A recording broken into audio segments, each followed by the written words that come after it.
Glute max, I am going to just do, I'm just going to just do the main outline here, okay? So I can't see what's to start off with. So even the glute max has 3 main parts, which I will highlight. So we've got that one, and then actually this one kind of, because they're not actually straight like that, so that probably goes more like that, okay? And there is that one, which I'm going to use a different color for. So these are all... Yeah, I did think that, you know, but hopefully she'll be able to wash it off. So this is very, like, I'm not being like 100% anatomically like accurate, okay? But we're talking like this area. Average.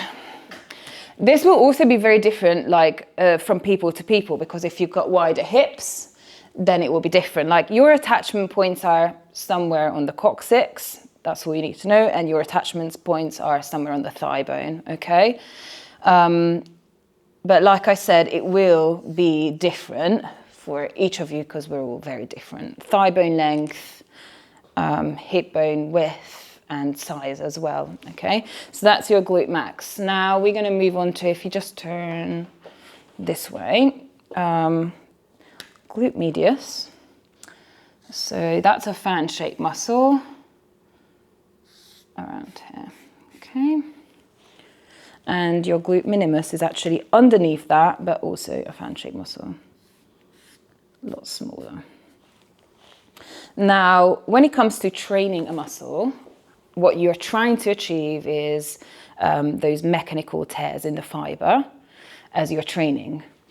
And to do that, you have to think of muscles as like a piece of rubber.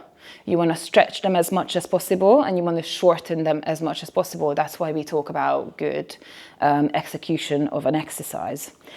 So for example, I don't know if you can do this standing up, but you can hold on to me. I want to lift your leg up. So lift that leg up. Your glute medius is hip extension, glute maximus is hip extension. And that's why we're telling you to have your wider foot placement, because that way you can come and stretch that glute max wider. Whereas if you're narrow, your hip bone's going to be in the place and you're not stretching the glute max fully. Another main role of the glute max is the abduction. So you could do, if you lean there and do like an abduction, but the way you do that for glute max is actually knees bent and like that, because there's an abduction with external rotation. So the exercise for glute max in abduction form would be on the abductor machine, but I will go into that with a little bit more depth. Glute medius, turn this way. Abduction with straight leg. Okay. And that's the same with the glute minimus as well, abduction with straight leg. However, your glute medius also does help and work with your hip extension exercises as well. Now, what's very, very important to emphasize here is there is very little amount of exercise. You can turn back to normal now, by the way. So very small amounts of exercise is... Okay, gone for it in there. So most exercises will not be able to isolate just that very specific part of your glute, because there are, like, all your muscles will work in unison, and there will be muscles that are agonists, antagonists, and stabilizers. So they will work as the primary mover. When I say agonist, that's what I mean. And they will work as stabilizer, and then they will, well, stabilizer basically both of them, because the other one will work to push towards it. So that also stabilizes.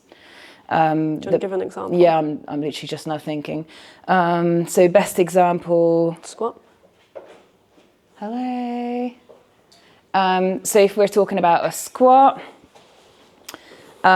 your primary mover will be your glute max, And then we also said that the glute medius also works and stabilizes there. There's lots of other muscles actually, by the way, in the glute and the hip that also stabilize the hip. But your quads and your hamstrings are also going to be working throughout this process.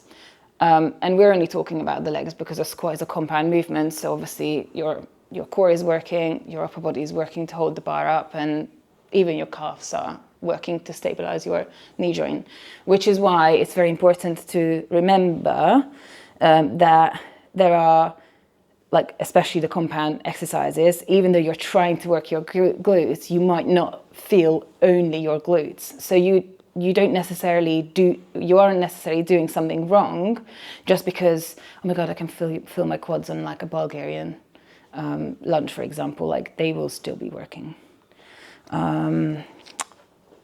Is there anything you want to add to this, by the way, before I just quickly scroll through?